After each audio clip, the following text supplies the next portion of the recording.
한번 따라합시다. 하나님을 만나는 길. 하나님을 만나는 게, 사람은 어디에서부터 문제가 생겼냐? 하나님을 떠난 데서부터 문제가 생겼어요. 오늘날 왜 대한민국뿐만 아니라 세계가 다 혼란스러우냐? 모든 삶의 기준이 있어야 되는데 삶의 절대적인 기준을 잃어버리니까 전부 지가 이야기가 맞는 것 같아요. 이 사람 이야기고 저 사람 이야기고 저 단체에서 이야기하고 저 단체에서 이야기하니까 서로 그냥 자기가 맞다고 싸움박질하고, 그러니까 세상이 혼란스럽고 무질서하는 거예요. 그래서 창세기 1장 말씀 보니까 하나님이 창세기에 창조하기 전에 세상이 어떤 형태라고 그랬습니까? 혼돈하고, 그 다음에 뭐라고 했어요? 공허하고, 그 다음에 뭐라고 했습니까? 흑암이 잡고 있다. 지금 보세요. 그대로잖아. 혼돈과 흑암과 그 다음에 뭐요? 공허함이 세상을 뒤엎는다고. 이렇게 하나님을 향한 어떤 절대적인 기준점을 잃어버리기 때문에 인간은 이런 현상이 올 수밖에 없는 거예요. 그러면 이 세상에 이 모든 것을 가정이든 교회든 국가든 세계든 간에 어떤 인간이 존재하는 이 세상에서 절대적인 기준, 변하지 않고 영원한 기준점이 뭐냐면 그게 하나님이란 말이야. 그러니까 절대적인 하나님을 잊어버리고 상대적인 기준을 갖고 사니까 저 사람보다 내가 낫거든. 내가 또 저 사람하고 비교해, 저 사람이 나보다 저 사람이 낫거든. 그러니까 사람들이 다 막 그냥 휘청휘청 내가 내 방식대로 살면 되지 이렇게 나오는 거예요. 그러니까 자기 멋대로 살아가는 거예요. 제 갈 길을 갔다는 말이 무슨 말이냐, 자기 마음대로 산다는 거예요. 세상에서 방황할 때 하나님 잊어버리고 방황할 때 나 주님을 몰랐는데, 그 다음에 뭐라고 했습니까? 내 마음대로 고집하면서 온갖 죄를 저질렀다고요. 그 죄라는 것이 뭐냐? 이 죄라는 것은 하마르티아라는 말이, 히브리 하마르티아라는 것은 이게 늘 하는 소리잖아요. 이게 뭐냐면은 화살을 쏘는 이게 뭐예요? 관역이라고. 그러면은 이 관역을 향해서 우리가 화살을 딱 쏘을 때 이 관역이 딱 들어가야 되는데, 죄라는 것은 뭐냐면 빗나가다 그런 뜻입니다. 무슨 뜻이라고요? 빗나가다라는 뜻이란 말이야. 그러면 뭐냐? 이 관역이 바로 하나님이란 말이야. 하나님께 초점을 맞추고 살아야 되는데 하나님께 초점이 아니고 다 지 멋대로 살아가는 거예요. 지 멋대로. 그러니까 이게 죄인 줄 몰라. 보편적으로 우리가 죄는 인간관계에서 도덕적이고 윤리적인 것이 죄라고 생각하잖아요. 아니고 그것도 죄지만은 이 근원적인 죄는 하나님께 초점을 못 맞추고 하나님의 영광이 아니고 지 멋대로 살아가는 것이 죄란 말이에요. 그곳에서부터 이 죄가 우리 속에서 시작된 것이, 그것이 자라다 보면 사람과의 관계 속에서 윤리도 깨뜨려지고 도덕도 무시하고 사람과의 관계가 깨지고 대물, 물질과의 관계도 깨지고 세상 모든 것이 관계가 다 깨지고, 그래도 죄가 계속 끊임없이 굴러가서 눈덩이 좀 커지는 거예요. 이해가 되셨어요? 그래서 가장 근본적인 것이 뭐냐 그러면 인간의 죄를 잡는 근본적인 원리가 뭐냐면은 관역을 맞추어야 되는 거예요. 이 관역이 누구라고요? 하나님이란 말이에요. 하나님. 아멘. 근데 하나님이 떠나서 살아가는 모든 인간은 죄를 갖고 있기 때문에 그 죄를 가지고 형통할까요? 형통하지 않을까? 모든 불신은 죄의 문제란 말이에요. 형통할 수가 없어. 채워지지도 않고 내 심령이 개운하지 않아. 모든 것은 옛날보다 훨씬 좋아졌음에도 불구하고 오늘의 시설도 환경도 좋아졌음에도 불구하고 인간의 심령은 완전히 그냥 황폐해져서 하나님과의 관계가 잘못되면 거기서부터 죄가 인간관계로부터 번지게 되어 있습니다. 알겠어요? 아담과 하와가 하나님과의 관계가 멀어지니까 그 다음에 자기 아내를 보고 뭐라고 그랬습니까? 네 때문에 내가 불행하다 그러잖아. 옛날에는 뼈 중에 뼈, 살 중에 살이라고 그렇게 칭찬하고 좋아하던데 하나님과의 관계가 멀어지니까 그런 반응이 인간관계에 나오잖아. 그러니까 우리 인간들은, 타락한 인간들은 하나님과의 그 죄에 대한 어마어마한 원죄에 대한 것은 여러분 덩어리 여기고 인간관계에 대해서 나는 저 사람보다 열심히 살고 내가 좋은 말만 하고 살아지게 나는 그런 깨끗하다 이렇게 생각하면서 자기는 의인인 같이 착각을 하는 거예요. 하나님과 초점을 못 맞추는 모든 우리의 삶을 먹든지 마시든지 그분에게 초점이 안 맞추면 그게 죄가 된단 말입니다. 그걸 내가 쉽게 설명하려고 그냥 늘 무슨 얘기를 했어요. 예? 봉고차 한 대다가 여기다가 12명이 타고 있어. 거기 도둑질 하려고 하는 도둑질 팀이요. 도둑질 팀인데 여기 한 사람이 뭐냐, 아주 밥을 맛있게 하고는 여기 주방장이 하나 들어갔어. 요 사람은 요 팀들을 위하여서 간식이든 영양 공급을 하려고. 그러면 여기 팀에 앉아있는 요 사람은 도둑질을 직접은 안 했지만 요게 타고 있으면서 요 사람들 11사람의 건강을 보충해주고 그냥 힘이 나게 만들어주는 일을 했다. 착해요? 안 착해요? 안 착하지. 지는 선한 일을 했지만 여기 타고 있는 이상은 이거는 같은 덩어리란 말입니다. 이해가 되셨나요? 그러니까 이 사람들이 사람과의 관계만 자꾸 가지고 나는 그렇게 안 해서 괜찮다. 천만에 하나님을 떠난 모든 것은 자기가 여러분 하는 모든 선한 것 같이 일을 하지만 그게 다 악한 거란 말이야. 그러니까 하나님께 초점을 맞추려지 않는 모든 거는. 그런데 이 하나님께 초점이 아니고 지금도 다른 생각을 가지는 거야. 다른 생각을. 내 과거에 뭘 했으니까. 그래서 너는 하나님의 영광을 위해서 일을 했냐고. 아니래. 지금부터 할 거래. 자리 주면 한대. 누가 믿어 그걸? 누가 어떻게 믿을 수 있어? 그래서 이게 죄란 말이에요. 이 죄. 이게 가장 중요한 죄란 말이에요. 아멘. 이 죄를 지고 있는 인간은 하나님을 만날 수가 없어. 하나님을 만나지 못한 것이 인간에게는 철천지 이게 실수한 거란 말이야. 그래서 모든 것은 다시 회복하려면 이분을 만나야 돼. 이분을 만나려는데 이분과 우리 사이에는 무엇 때문에? 이 죄 때문에 인간의 힘으로는 아무리 노력을 해도 이게 죄의 문제 해결이 안 돼요. 이해가 되셨어요? 그래서 하나님은 자기 자신을 만나기 위해서 만나러 오는 인간들을 향해서 길을 가르쳐 준 거예요. 이 길로 와야 된다는 거예요. 이 길로 와야 내가 너를 만나주겠다는 거예요. 근데 그 길로 와야 만나주겠다는 그 길을 가르쳐 준 것이 오늘 여러분들과 내가 읽은 본문 말씀에 최초의 두 번째 아담과 하와에게 가르쳐 주셨고 두 번째 아담과 하와의 자식들을 통해서 하나님은 좀 더 구체적으로 가르쳐 주셨어요. 자, 거기에 보면은 하나님을 만나야 되는데 하나님을 어떻게 만나느냐? 첫 번째 길이 뭐냐 그러면은 한번 따라합시다. 가인의 길. 들어보셨나요? 이 가인의 길로 가는 사람이 있어요. 가인의 길. 그 다음에 따라합시다. 두 번째는 뭐냐? 아벨의 길. 들어보셨죠? 아벨. 그러면은 가인의 길과 아벨의 길이 뭐냐 하면은 가인은 이 세상에 아담과 하와로부터 이제 태어났단 말이에요. 태어나서 장성에서 일을 뭘 했냐 그러면은 농사를 지었어요. 뭘 지었어요? 농사를 짓는 일을 했다고. 그 다음에 둘째 아들은 뭘 했냐? 이 역사적인 사건입니다. 둘째 아들은 뭘 했어요? 양을 치는 목축업을 했어요. 그래서 어느 날 하나님이 가인과 아벨을 불러서 하나님이 앞으로 나아오라고 했다고. 하나님 만나고 싶어서 오라고 했더니 가인은 하나님께 나아갈 때 이게 이미 다 아담과 하와를 자기 부모를 통해서 교육을 받았단 말이야. 받고 가인은 농사하는 사람이기 때문에 농사한 것 가운데서 최고로 좋은 거 있잖아. 최고로 좋은 곡식을 가지고 뭘 가지고? 곡식을 제물을 가지고 하나님의 제단 앞으로 나아갔단 말이에요. 그래서 제사를 드렸는데 힘을 다해 제사를 드렸는데 하나님이 반응이 없어. 안 받으셔. 야, 그래가지고 뿔이 나 있는데 동생이 하나님 앞에 나가는데 동생은 뭘 갖고 나갔냐 그러면은 자기 있는 양을 제일 좋은 양을 구약 성경에도 구체적으로 나와 있습니다만 그 당시에는 그냥 양을 잡았다고 그랬어요. 짐승을 잡아가지고 짐승의 고기와 피를 들고 어디로 갔어요?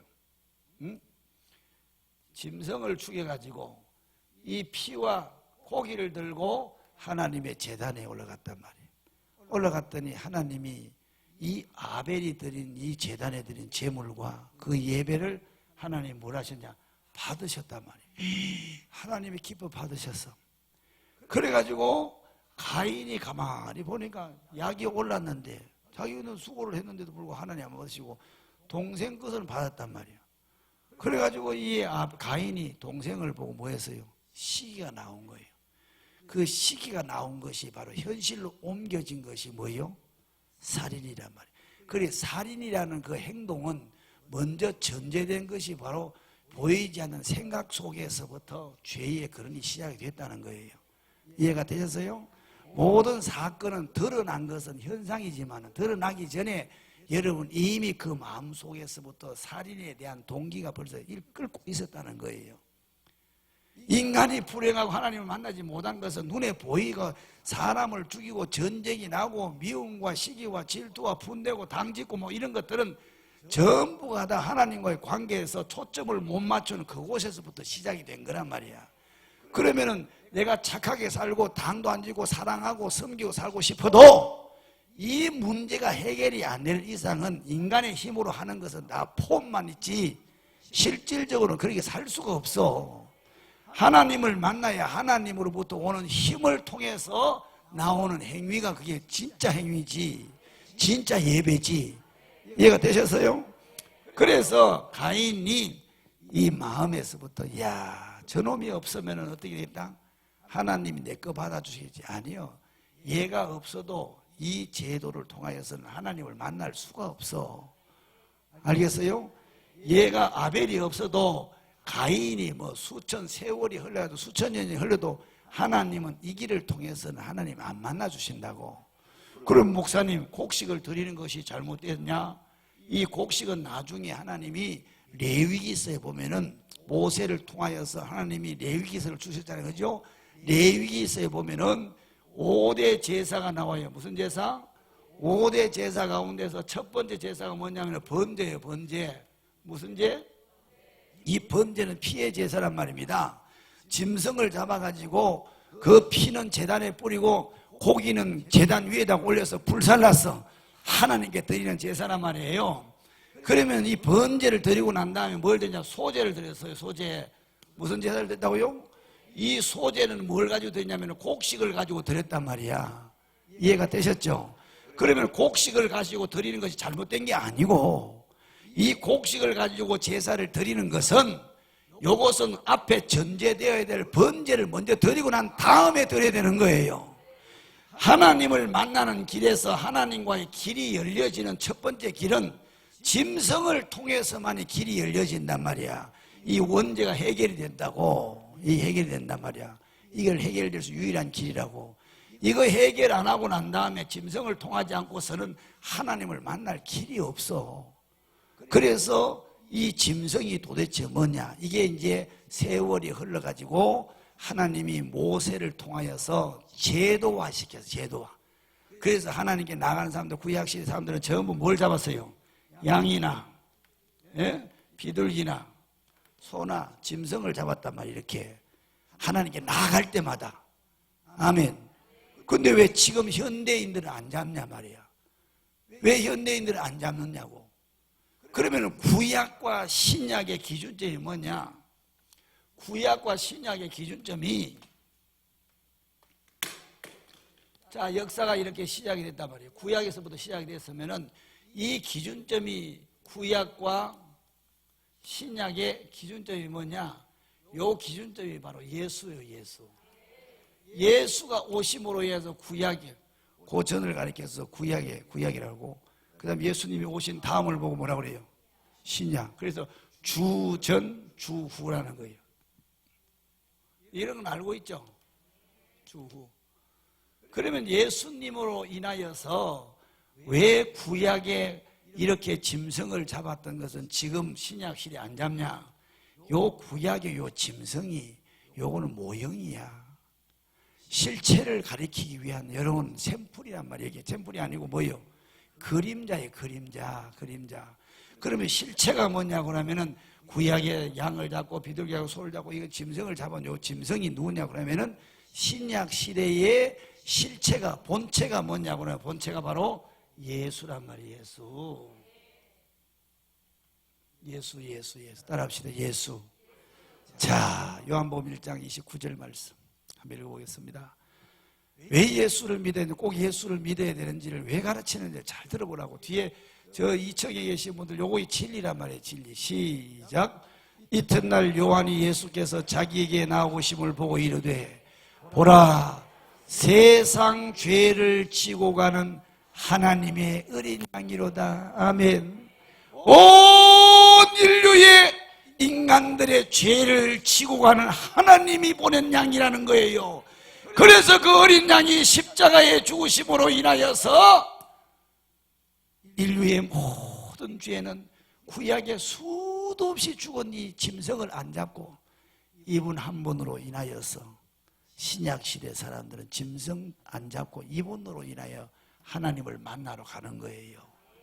그래서 이분을 통하지 않고서는 누구도 하나님을 못 만나고, 예수를 통하지 않고서는 하나님을 못 만나면 인생은 막 세상 말로 하면 쪽 나는 거예요. 아무리 화려해도 아무것도 없어요. 그거는 뻥이요, 뻥. 이해가 되셨어요? 네. 예수님 십자가에 달리셨네. 그 다음 뭐요? 추악한 나의 죄 때문에. 이렇게 해서 부르는 거예요. 부를 시간이 없으면 못 부르겠습니다만. 알겠어요? 그래서 예수 이야기하는 거예요. 예수 없으면 인생은 하나님을 못 만나고, 하나님 못 만나는 인생은 바등 살다가 끝나는 거예요. 결국은 그렇게 하다가 하나님 못 만나면 인간은 어디로 가냐? 준비된 짐승들이 가는 마귀가 가는 어디요? 이게 지옥이라는 거예요. 지옥. 알겠어요? 하나님이 여기 사람들을 보내기 위해서 만든 게 아닌데 인간이 짐승 같은 사단을 쫓아 살다가 가는 거예요. 그래서 예수님은 그러죠. 내가 온 것은 양들로 말미암아 생명을 주고 더 풍성하게 해주기 위해서 왔는데, 아멘. 도둑놈이 온 것은 뭐 한다는 거예요? 도둑질하고 나중에 자기 정체가 드러나면 그 사람을 죽여버리잖아. 그 사단이는 세상을 지금 그렇게 주무르고 있는 거란 말이에요. 그런데도 얘기를 해도 못 알아듣잖아. 아니 목사님, 나 보여주면 믿겠습니다. 아니 가인이 동생을 죽이고 난 다음에 끝난 거잖아. 벌써 가인의 마음속에 죄를 지고자 하는 충동이, 죄의 충동이, 그 충동을 여러분 뭐 해야 되는 거예요? 그것을 잠재우고 그곳에다 은혜를 채워야 되는데, 그러면 현상이 안 드러날 텐데, 현상이 드러나고 난 다음에 후회하면 무슨 의미가 있냐고. 드러나기 전에 하라고 말입니다. 근데 사람들은 현상을 보여주면 믿겠다는 거예요. 죽은다고 믿을래요? 죽기 전에 이 말씀을 듣는 자는 복될 줄 믿습니다. 믿습니까? 그래서 예수를 왜 하느냐? 이걸 알아야 된다는 거예요. 한번 따라합시다. 짐승은 누구라고요? 예수님을 의미하는 거야. 예수님. 세상 죄를 지고 갈 온 인류의 여러분들과 나의 속죄를 위해서 이분이 오셔서 짐승처럼 죽어야 되는데, 그래서 여러분 성경을 한번 찾아봐야 돼요. 히브리서 말씀을 빨리 한번 찾아봐요. 자, 히브리서 9장 11절. 9장 11절입니다. 시작. 그리스도께서는 장래 좋은 일의 대제사장으로 오사 손으로 짓지 아니한 것 곧 이 창조에 속하지 아니한 더 크고 온전한 장막으로 말미암아 염소와 송아지의 피로 하지 아니하고 오직 자기의 피로 영원한 속죄를 이루사. 몇 번에? 단번에 한 방만에. 여러분, 그래서 예수 그리스도는 하나님은 예수 그리스도 앞에 꼼짝을 못 하셔. 그래서 하나님은 예수 이름 앞에서 오는 사람들은 어떤 죄라도, 어떤 죄의 형태라도 다 사함을 받고, 그 사람의 수가 얼마일지라도 온 인류의 죄를 위하여서 이분이 그래서 단번에 속죄를 이루었다는 거예요. 그래서 신약시대 이후에는 짐승을 안 잡는 이유가 왜? 예수님이 구약의 어린 양의 짐승으로 죽으셨단 말이에요. 그럼 구약의 이거 뭐는 다 뭐예요? 예표란 말이에요. 예표란 말이야. 누가 왔어? 예수가 와서 하나님의 사람이 와서 십자가의 제물이 될 것을 믿었고, 지금 우리는 신약시대에 사는 신약시대 성도는 2000년 전에 우리를 위해서 십자가에 돌아가신 그분이 하신 일을 믿음으로 구원을 받는단 말이에요. 그래, 믿음으로 구원받는 건 똑같아. 예수를 믿음으로 구원받는 건 똑같아. 구약 사람이 있는데 신약 사람이 똑같아. 이해가 되셨죠? 자, 그러면 오늘 이 시간에는 이제 제가 말씀을 마무리 정리를 하도록 하겠습니다. 그러면 목사님, 어떻게 하면 우리가 하나님을 구체적으로 만날 수 있어요? 한번 따라합시다. 예수를 마음으로 어떻게 된다고요? 그걸 로마서에 말씀하죠. 로마서 10장 10절인가요? 한번 읽어봐요. 자, 시작. 사람이 마음으로 믿어 의에 이르고. 첫째, 사람들이 마음으로 뭐라고 했습니까? 믿으라는 거예요. 믿어. 마음으로 믿어야 돼요. 그러면 하나님이 우리를 보시고 뭐라고? 의롭다 하고 하나님 인정을 하시는 거예요. 믿습니까?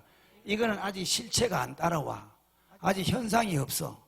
그래서 사람이 마음으로 뭘 한다는 거예요? 믿으라는 거예요. 뭘 믿으라는 거예요? 바로 이 내용이 중요한 겁니다. 바로 예수 그리스도를 믿으라는 거예요. 예수 그리스도 가운데서도 중요한 내용이에요.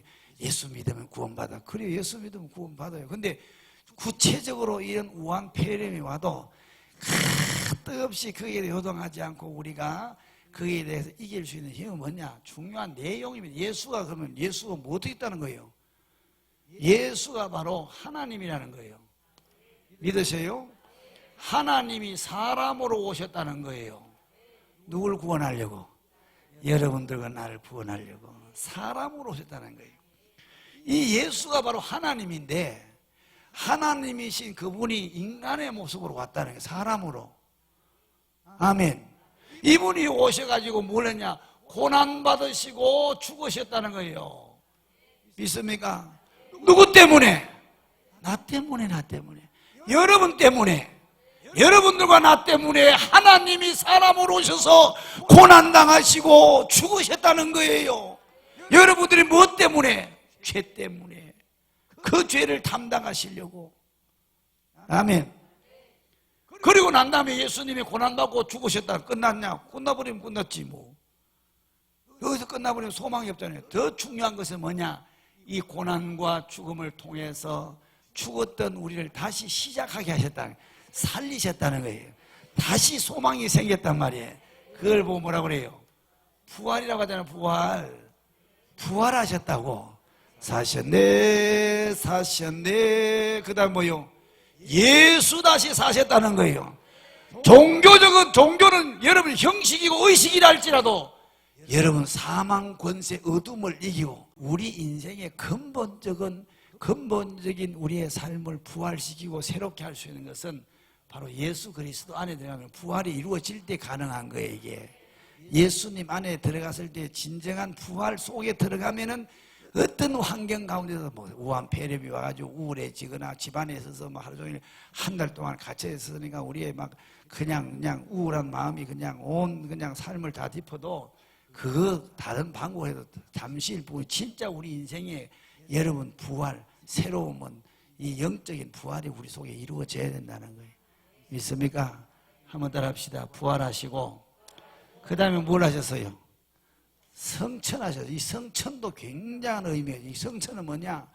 여러분들과 나의 죄를 다 짊어지시고 하나님 보좌로 올라가셔서 하나님께 여러분 뭘 한 거예요? 속죄의 제사를 하나님께서부터 승인 받는 그날이란 말이야. 다시 말하면 성천을 통해서 하나님의 아들 예수가 온 인류의 속죄를 통하여서 온 인류가 하늘 문이 열리는 시간이란 말이야. 이해가 되셨어요? 이 성천의 사건이 성천하셨어. 그래서 성천하시고 난 다음에 예수님이 뭐라고 하셨어요? 가실 때 중요한 거 다시 올게. 다시 올게. 다시를 가리켜서 뭐라고 그래요? 재림이란 말이에요. 재림. 재림, 주님이 다시 올 때쯤 되면 이 세상에서 일어나는 현상들이 있다.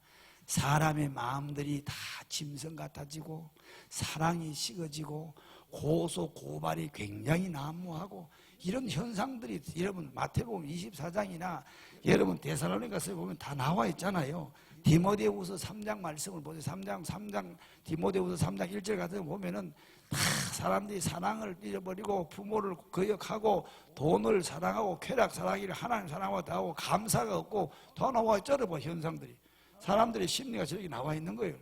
이런 성경을 가지고 깨닫는 사람들은 지금 시간이 주님 오실 시간에 어디쯤이다? 오후 3시 정도 되겠네.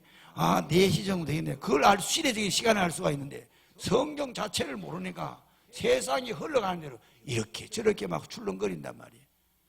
그래서 요즘 우한폐렴 같은 데 성경을 좀 많이 읽어요. 성경을 많이 읽어요. 다시 따라합시다. 재림 다시 올게. 힘들고 고달퍼도 조금만 기다려. 내가 다시 데리러 올게. 그래서 이 소망이 우리 속에 딱 예수님의 말씀이 들어오면은 세상이 쪼개져도 우리 속에는 뭐가 생겨요? 우리 주님 나를 데리러 오시니까 소망이 있잖아. 소망이 있는 사람 절대 안 죽어. 아멘. 천년왕국. 자, 이런 것을 믿는 것을 가리켜서 바로 내 마음에 요걸 믿는다. 예수 믿는다고 하는 거예요. 예수를 믿는다는 것은 요 내용을 믿는다는 거예요. 믿습니까? 근데 이 내용 자체를 교회에서 들어본 적이 없으니까 들어도 부분적으로 듣고 말이에요. 이거 안 되는 거예요. 복음을 제대로 몰라서 그래. 복음을 내가 마음으로 믿어서 의에 이른다고 했는데 마음으로 뭘 믿느냐? 예수 믿는다는 거예요. 그러면 예수님에 대해서 뭘 믿느냐고 물으면 아무 대답을 못해요. 내가 예수님을 믿는다, 내 마음에 믿는다는 요걸 믿는다는 거예요. 요걸 이걸 믿으면 내 속에 하나님이 나를 보고 야, 너 의롭다 이렇게 하나님 기뻐하신다는 거예요. 아멘. 두 번째 단계는 뭐냐? 내가 하나님을 만나는 길입니다. 첫 번째 마음으로 요 결단이 이루어져야 돼요. 오늘 이 시간에 안 이루어지신 분들은 꼭 할 수 있기를 축복합니다. 그 다음에 두 번째 단계가 뭐냐면은 입입니다. 입으로 뭐라는 것입니까? 시인하라는 거예요. 시인하면은 뭐 한다고 했습니까? 구원에 이른다는 거예요. 구원. 입으로 시인을 해야 돼요. 그래서 예수 믿는 것을 이렇게 숨길 이유가 없는 거예요. 이유는 것을 성경 마태복음 보세요. 뭐라고 했습니까? 네가 사람 앞에서 나를 부인하면 나도 하늘에 계신 하나님과 천사들 앞에서 너를 부인한다잖아. 네가 사람들 앞에서 시인을 하면은 나도 하나님과 천사들 앞에 너희를 시인한다잖아. 이 시인이 중요한 거예요. 시인이 중요한 거예요. 따라합시다. 나는 그리스도인입니다. 나는 예수쟁입니다. 그 예수쟁이라는 말 듣고 여러분 핍박을 받고 공연히 미움을 받잖아. 그 미움 받는 것이 두려워가지고 입을 싹 닫고 있어요. 하나님 앞에서 그 한 사람의 미움 때문에는 네가 인식을 하면서 하나님으로부터 버림받는 것에 대해서는 너는 인식을 못하고 사냐? 너는 사람 앞에서는 그렇게 두렵고 사람이 나를 저렇게 싫은 소리 하니까 아이고 창피하니까 예수 이름을 그냥 한번 입에 안 내는데 그러면 하나님으로부터 버림받고 하나님으로부터 인정받지 못한 것에 대해서는 두려움은 없냐? 심각하게 우리는 고민을 해야죠. 그래서 이 세상에 사는 동안에 여러분들이 하나님을 만나는 길을 하나님이 자기 스스로 길을 가르쳐 주시고 이 길을 통해서만이 하나님이 나를 만나 주시겠다는 거예요. 그래서 예수 하는 거예요. 예수 외에는 없는 거예요. 그래서 사도 바울은 그걸 일찍 깨닫고 예수님을 마음으로 믿어서 의에 이르고 예수님을 마음으로 믿어서 의에 이르고 입으로 뭘 한다는 거예요? 시인한다는. 입으로 시인하는 여러 가지 방법이 있겠죠. 찬양으로도 시인할 수 있고 기도로도 시인할 수 있고 신앙 고백으로도 시인할 수 있고 행동으로서 표현을 하면서 그리스도인이라는 것을 나타낼 수도 있고. 아멘. 그래서 시인할 때에 우리 속에서 뭐가 일어나냐? 역사가 일어나는 거예요. 이 찬양을 불러가면서 비바람이 앞길 막아도 뭐요? 나는 갑니다. 어디로? 주님이 그 길 간단 말이야. 주님이 인류를 구원하기 위해서 세상 사람들 의논해가지고 찬성, 반대 들어보고 예수님이 간 게 아니고 아버지의 뜻이니까 거기 가는 거예요. 우리도 그 길 가야 되는 거예요. 믿습니까? 그게 쉬울까 안 쉬울까? 이거는요, 진리를 모르는 사람은 끝까지 못 가요. 그래서 오늘날 보세요. 막 그냥 크리스찬들이 복음을 생명을 가진 사람들이 이 나라가 이꼴이 되니까 막 외치잖아. 그러니까 안 믿는 사람들이 교회밖에 없다 그러잖아. 이해가 돼서 그것도 바로 시인하는 행위란 말이에요. 그래서 그런 사람을 통해서 구원의 역사가 나타나. 하나님의 역사는 기도와 순종이 하나가 될 때에 거기에서 열매를 거둘 수가 있다고. 목사님이 기도만 하면 되지. 그따위로 짝퉁이야. 그거는 기도하는 사람은 반드시 행동하게 돼 있어요. 기도하면 내 속에 하나님의 생명이 움직이기 때문에 행동하게 된다고. 기도만 하면 되지. 그런 소리 하는 사람은 기도도 안 해. 기도 안 하면서 그따위 소리 한다고. 이해가 되셨어요? 기도와 순종은 하나입니다. 그래서 기도하면 순종이 이루어지게 돼 있고 순종이 안 나오면 기도 안 하는 사람이에요. 여러분들이 개인적인 것이든 그 다음에 가정적인 것이든 교회적인 국가적으로 봤을 때 확대하는 것이지만은 시인을 해야 된단 말이에요. 시인하면은 여러분 구원의 역사가 우리 볼 수가 있다고. 네 번째로 중요한 것은 뭐냐면 때마다 우리는 인간인지라 우리의 삶의 에너지가 다 소모되기 때문에 때마다 우리는 은혜의 보좌 앞으로 나아가서 아멘. 은혜의 보좌 되시는 예수 그리스도 이름을 붙잡고 십자가의 보혈의 피로 아멘. 하나님의 이름을 여러분 부를 때에 우리에게 어떤 역사가 있냐? 구원의 역사가 이루어지고 은혜가 임한단 말이야. 환난 날에 나를 불러라. 시편 51편. 그렇죠? 환난 날에 나를 불러라. 시편 18편에 고난이 오고 시련이 와도 그때의 성도들은 이제 그때의 진가가 나타나는데 은혜의 보좌 앞으로 나아가야 돼요. 히브리서 4절이네. 4장 14절 시작. 그러므로 우리에게 큰 누가 있다고요?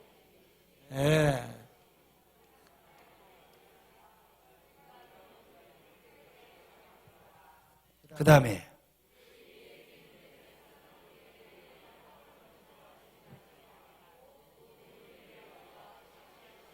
죄는 없으시니라.